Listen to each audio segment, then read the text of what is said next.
آئیں گے اور ان آپ کے تصور میں وارث پاک کے شبیہ جو ہے، ان کی شکل مبارک جو ہے، ان کا چہرہ مبارک جو ہے وہ آپ کے تصور میں، آپ کے خیالوں میں راسخ ہو جائے گا۔ لہذا یہ تصویر رکھنے کی بھی کچھ بزرگ اجازت دیتے ہیں، لیکن ہمارے بابا سرکار نے فرمایا، بابا منظور نے فرمایا کہ آپ تصویر بھلے نہ رکھیں، آپ صرف اپنی سوچوں میں وارث پاک کی ایک تصویر اپنے سوچوں میں بٹھائیں، اپنے خیالوں میں لائیں، اور خیالوں میں وارث پاک کی تصویر کو لا کے آپ ذکر شروع کریں۔ اصل میں وارث پاک کی تصویر بتانے کی وجہ یہ ہے کہ ہم اس سلسلے سے ہیں، تو اس سے یہ ہے کہ ہم سلسلے سے مضبوطی سے جڑیں گے تو ہمارا جڑنا ہمارے مرشد تک پہنچے گا، اور مرشد کی پہلے سے رسائی اللہ اور اس کے حبیب کے ہاں ہے۔ ان کی زندگی کا وتیرہ رہا، انہوں نے تو 7 دن کے بعد بھی کبھی کچھ تھوڑا سا کھایا، کبھی نہ کھایا۔ ان کی زندگی کا رزق تو اللہ کے ذکر میں تھا۔ انہوں نے حج بھی فرمایا تو ان کو اللہ تعالیٰ نے یہ انعام دیا کہ ان کی زندگی بھر کا لباس احرام بن گیا۔ وہ فرماتے بھی یہی تھے کہ حج کرنا صرف چند دن کی بات نہیں ہے، چند مناسک کی بات نہیں ہے۔ حج کرنے کا مقصد تو یہ ہے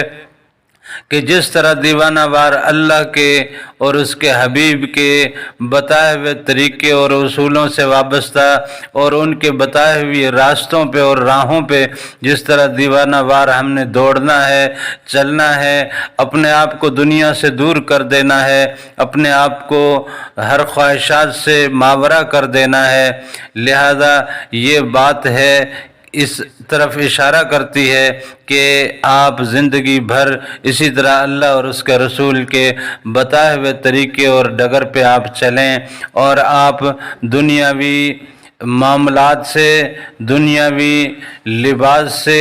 ہر چیز سے ماورا ہو کر صرف اور صرف اللہ کے لیے اپنے آپ کو مختص کر دیں۔ لہذا یہاں پہ بھی بات یہی ہے کہ ہمیں پہنچنا رب تک ہے، تو رب تک پہنچائے گا وہی جس نے پہلے رسائی لی ہے۔ اب وہ ہاتھ پکڑ کے ہماری رہنمائی کر کے آگے ہمیں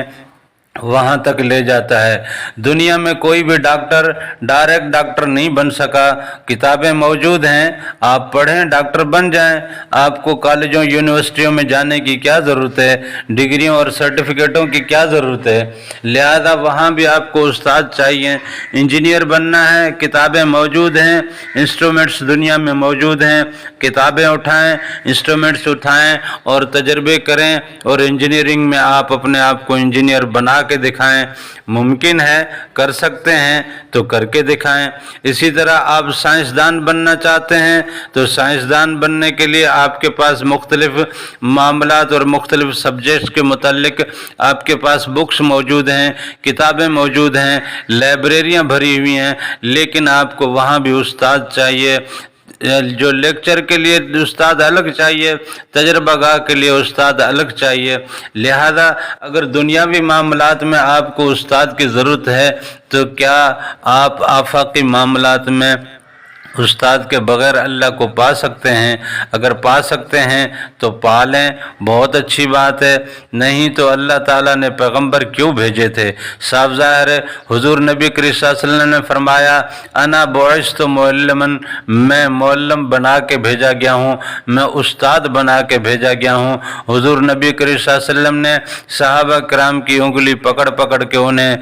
راہ عشق میں چلنے کا سلیقہ سکھایا، اللہ کے اور اپنے بتائے ہوئے طریقے سے ان کی زندگیوں کو سنوارا اور سینچا۔ لہذا آج ہمارے سامنے حضور نبی کریم صلی اللہ علیہ وسلم کی ہستی موجود نہیں ہے۔ باطنی طور پہ حضور پاک صلی اللہ علیہ وسلم کی ہستی تک پہنچنے کے لیے ہمیں اپنے کسی استاد، کسی بزرگ، کسی مرشد، کسی روحانی بندے سے اس کا سبق لینا پڑے گا، اس کا فیض لینا پڑے گا۔ لہذا یہاں ذکر میں بھی اسی طریقے سے ہم پہلے اپنے استاد کو اور اس کے تصور کو اپنی سوچوں میں لائیں گے، پھر ہم ذکر میں بیٹھیں گے، یہاں سے ذکر کی طاقتیں شروع ہوتی ہیں۔ اب معاملہ پھر وہی ہے کہ ہمارا عشق کتنا ہے، ہمارا شوق کتنا ہے، ہماری رغبت کتنی ہے، ہمارے اندر میں وہ درد کتنا ہے، ہمارے اندر میں وہ تڑپ کتنی ہے۔ ہمیں کسی دنیاوی محبوب کو پانا ہوتا ہے تو اس کے لیے ہم دنیا جہان کی محنتیں، مشقتیں، معاملات کو پتہ نہیں کہاں کہاں سے کڑیاں جوڑنے ملانے کی کوشش کرتے ہیں، اور اگر نہیں جڑ رہی ہوتی ہیں تو ہم کڑیاں کاٹنا شروع کر دیتے ہیں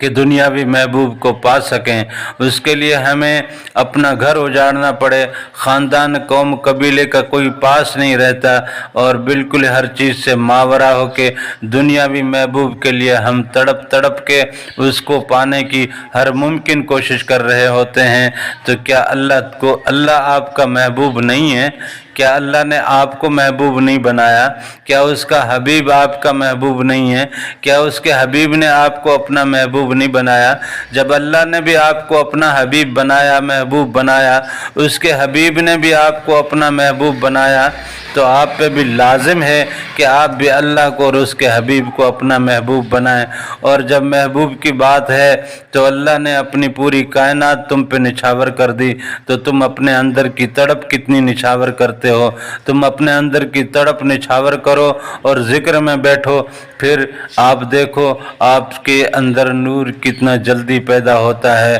آپ کے قلب میں نور کتنا جلدی پیدا ہوتا ہے۔ لہذا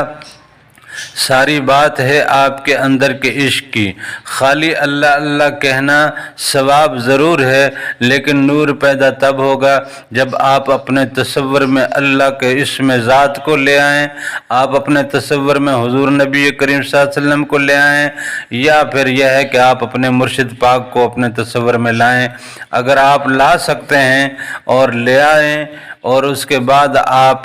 ذکر میں بیٹھتے ہیں اور پوری تڑپ کے ساتھ بیٹھتے ہیں، اپنے بستر اور کمر کے بیچ میں طلاق کرا کے بیٹھتے ہیں، نیند کو خیر آباد کہہ کے آپ بیٹھتے ہیں، اور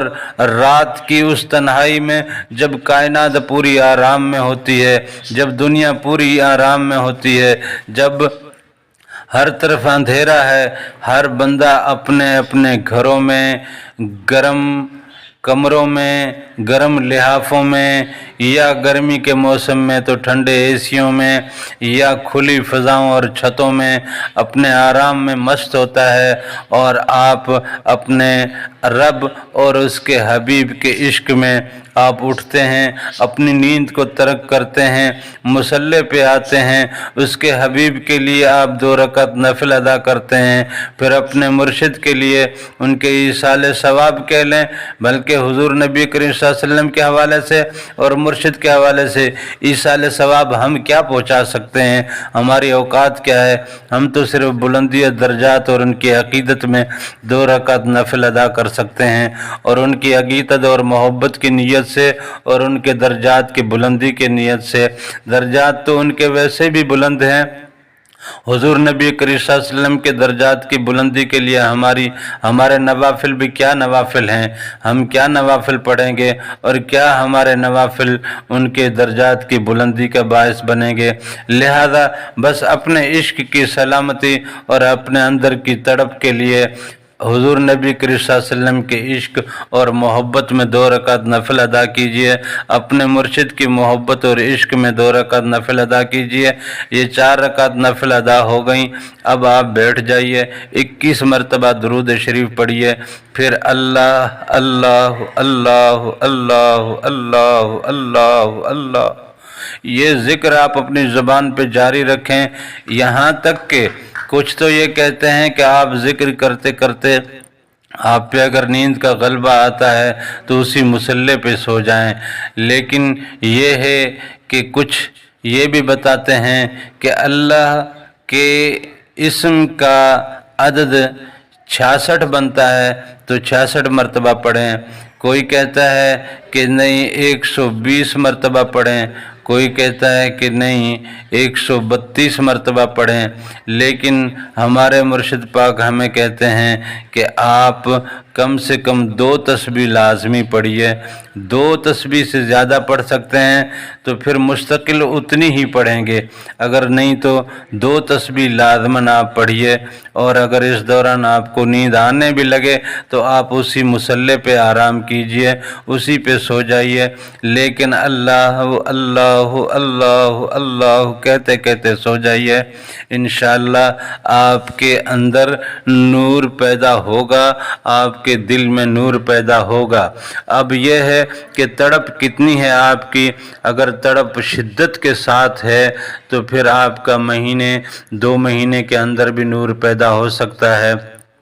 اگر تڑپ میں کچھ کمی ہے تو اس طرح مدت بڑھ بھی سکتی ہے، لہذا مدت کو متعین نہیں کیا گیا، یہ متعین بھی نہیں کی جا سکتی، کیونکہ یہ معاملہ عشق کا ہے، یہ معاملہ تڑپ کا ہے، یہ معاملہ شوق کا ہے۔ لہذا اللہ تعالیٰ سے دعا ہے کہ وہ مجھے اور آپ سب کو اپنے اور اپنے حبیب کے عشق کی دولت سے مالا مال کرے، آمین، جزاک اللہ۔